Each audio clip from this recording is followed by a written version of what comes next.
मैतारी वंदन योजना का फॉर्म अगर आपने भरे हैं और उसका पैसा आपके बैंक खाते में नहीं आया, तो मैतारी वंदन योजना का पैसा किस प्रकार आएगा और कौन से खाते में पैसा चला गया। देखिए, अगर फॉर्म आपने भरे, कई बार क्या गलती होती है, वो गलती बता रहा हूँ, उसमें सुधार आप कर लेंगे तो हो सकता है आपके बैंक खाते तक पैसा आ जाए, और पैसा आ भी गया हो सकता है आपको जानकारी ना हो। तो एक से अधिक बैंक खाते होते हैं, कभी हो सकता है ये 4-5 साल पहले कोई बैंक खाता आपका ओपन किया हो, उसमें आधार लिंक किया हो आपने और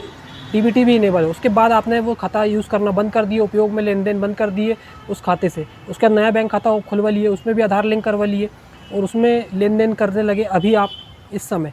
तो आपने फॉर्म भरते समय भी जो मैतारी वंदन योजना या अन्य कोई भी योजना जिसका फॉर्म भरते समय आपने जो अभी का करंट का जो खाता में लेन देन चल रहा है बैंक खाता, उसका आपने उसमें फॉर्म भरते समय दे दिए। लेकिन कभी कभी ये होता है, जो पहला बैंक खाता होता है जिसमें आधार लिंक होता है,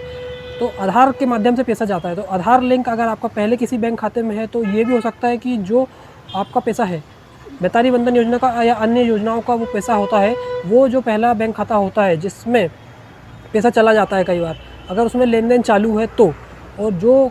पैसा अगर आपका रुका हुआ है, तो भी ऐसा होता है कि अगर जिस खाते में आपका लेन देन नहीं हो रहा है, तो हो सकता है उस खाते में आपका पैसा चला गया हो। तो आपको दोनों खाते चेक करना है, या एक से अधिक अगर आपके बैंक खाते हैं तो आपको चेक कर लेना है कि जो पुराना बैंक खाता है उसमें पैसा तो नहीं चला गया है। हो सकता है कि उसमें थोड़ा बहुत पैसा पहले से हो, या खाता बंद तो नहीं हुआ है, तो खाता अगर बंद हो गया होगा तो वो पैसा रुक गया होगा, खाते तक भी नहीं पहुँचा होगा। तो जो पुराना बैंक खाता है वो अगर आपका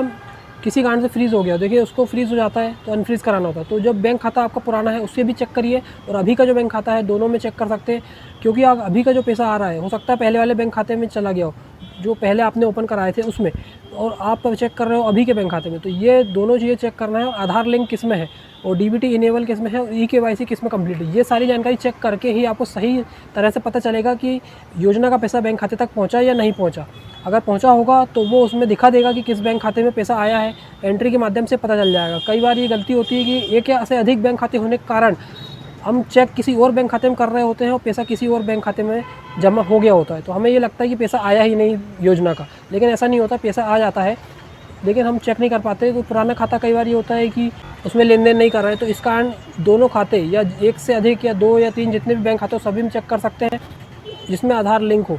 इस प्रकार की जानकारी आज के इस वीडियो में थी। मिलते हैं नेक्स्ट वीडियो में एक और नई जानकारी।